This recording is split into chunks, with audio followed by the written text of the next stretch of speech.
Halo teman-teman, kemarin kan kita sudah membahas tentang sistem pencernaan manusia dan hubungan makanan dengan kesehatan. Sekarang aku jadi pengen tahu kalau sistem pencernaan hewan itu kayak apa ya? Oh, kalau sistem pencernaan hewan bertulang belakang sih umumnya sama dengan manusia, yaitu kerongkongan, lambung, usus, hati, dan pankreas. Prosesnya juga sebagian besar sama. Nah, yang bikin beda itu adalah struktur organ pencernaan pada setiap jenis hewan. Loh, kok bisa beda-beda, Nek?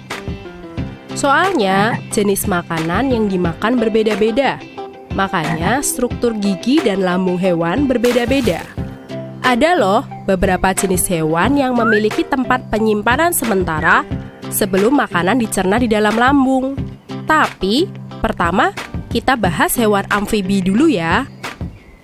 Amfibi adalah hewan bertulang belakang atau vertebrata yang hidup di dua alam, yaitu di air dan di daratan. Contohnya, katak.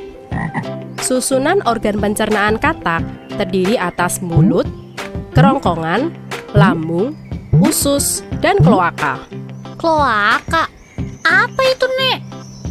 Kloaka merupakan lubang tempat keluarnya sisa pencernaan dan urin. Terus, organ pencernaan katak menyesuaikan dengan jenis makanannya. Contohnya lidah katak. Lidah katak itu panjang, lengket, dan bercabang dua pada bagian ujungnya. Struktur lidah katak yang seperti itu berfungsi untuk menangkap mangsanya. Nah, gigi katak tidak digunakan untuk mengunyah, melainkan untuk mencengkeram mangsa. Katak memiliki kelenjar ludah yang menghasilkan ludah untuk membantu katak menelan makanannya. Terus, ada juga reptil. Reptil adalah kelompok hewan vertebrata berdarah dingin dan memiliki sisik yang menutupi tubuhnya. Contohnya, buaya. Coba Lula, gimana bentuk mulut buaya? Bentuknya memanjang dan terbentuk dari dua rahang yang sangat kuat. Betul, dan berfungsi untuk menangkap dan mencengkeram mangsa. Dan giginya itu loh, Nek. Ih, serem. Iya, soalnya gigi buaya itu runcing dan tajam. Fungsinya untuk memegangi mangsa. Selain itu, ada ludah yang dihasilkan oleh kelenjar ludah yang berfungsi untuk membantu buaya menelan makanan. Ngeri aku bayanginnya. Ayo Nek, bahas hewan lain aja. Nah, kalau hewan selanjutnya ini cantik dan merdu, kayak kamu. Hehehe, Nenek bisa aja. Pasti burung ya? Iya, betul Lula. Burung atau unggas adalah kelompok hewan vertebrata yang memiliki bulu dan sayap. Saluran pencernaan burung terdiri dari paru, rongga mulut, kerongkongan, tembolok, lambung kelenjar, lambung pengunyah, usus, dan kloaka. Paru burung berbeda-beda bentuknya tergantung jenis makanannya. Burung pemakan daging menggunakan paruhnya untuk mengoyak mangsanya. Sedangkan burung pemakan biji menggunakan paruhnya untuk memecah biji. Hal ini dilakukan sebelum makanannya masuk ke rongga mulut. Tapi burung kan nggak punya gigi ya, Nek? Betul Lula, burung tidak memiliki gigi, sehingga makanan tidak dikunyah, melainkan langsung masuk ke dalam kerongkongan, lalu disimpan di dalam tembolok. Oh, tembolok itu apa, Nek? Tembolok merupakan tempat penyimpanan sementara. Makanan kemudian dicerna secara kimiawi di dalam lambung kelenjar. Kemudian, makanan dicerna secara mekanis di dalam lambung pengunyah. Usus bertugas menyerap sari-sari makanan. Sisa makanan kemudian dikeluarkan melalui kloaka. Wah, simpel banget ya proses pencernaan burung. Memang Lula, kalau yang lebih ribet dan agak unik adalah pencernaan hewan mamalia. Maksudnya hewan menyusui, Nek? Iya Lula, mamalia adalah kelompok vertebrata yang dicirikan memiliki kelenjar susu, rambut, dan berdarah panas.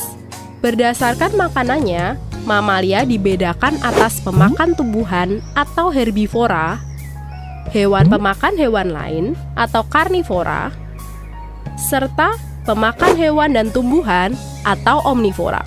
Organ pencernaan mamalia secara umum sama dengan manusia. Perbedaannya biasa terletak pada struktur gigi dan lambung. Misalkan mamalia pemakan tumbuhan seperti sapi. Gigi pada sapi dibedakan menjadi 3. Yang pertama, gigi seri berfungsi untuk menjepit makanan. Yang kedua, gigi geraham berfungsi untuk mengunyah makanan. Kalau herbivora, pasti memiliki gigi geraham yang berkembang dengan baik. Yang terakhir, gigi taring. Tapi, gigi ini tidak berkembang dengan baik. Nah, kamu tahu gak Lula? Uniknya hewan ternak seperti sapi, kambing, atau domba. Apa ya, Nek? Lambung mereka terdiri dari 4 bagian. Seperti lambung sapi yang terdiri dari perut besar, perut jala, perut kitab, dan perut masam. Jenis hewan dengan pencernaan unik ini disebut hewan pemamah biak. Wah, memang unik ya. Terus proses pencernaan sapi gimana ya, Nek? Nenek jelasin ya. Pertama, makanan seperti rumput atau daun-daunan dikunyah di dalam rongga mulut dengan bantuan air ludah, lalu masuk ke kerongkongan. Makanan yang masih kasar itu kemudian masuk ke dalam perut besar dan dicerna secara kimiawi. Selanjutnya, makanan masuk ke dalam perut jala, lalu dibentuk menjadi gumpalan-gumpalan yang disebut bolus. Bolus yang disimpan dalam perut jala kemudian dikunyah lagi di rongga mulut pada saat sapi beristirahat. Makanan kemudian ditelan lagi dan masuk ke perut jala, lalu perut kitab. Makanan dicerna secara mekanis di dalam perut kitab dan setelahnya dicerna secara kimiawi di dalam perut masam. Penyerapan sari-sari makanan terjadi di dalam usus. Dan terakhir, sisa makanan dikeluarkan melalui rektum lalu anus. Coba aku ulangi ya, Nek. Jadi, secara garis besar, sistem pencernaan pada sapi dimulai dari makanan yang masuk ke rongga mulut, kemudian ke kerongkongan, perut besar, perut jala, lalu kembali dicerna di rongga mulut, dan kembali langsung ke perut jala, berlanjut ke perut kitab, perut masam, usus, dan terakhir sisa makanan dikeluarkan lewat rektum lalu anus. Betul, Lula. Kalau mamalia pemakan daging memiliki ciri khusus, seperti gigi taring dan cakar yang tajam untuk membantu menangkap dan mengoyak mangsanya. Yeay! Sekarang aku jadi ngerti tentang sistem pencernaan hewan. Sampai jumpa di pembahasan menarik lainnya ya, teman-teman.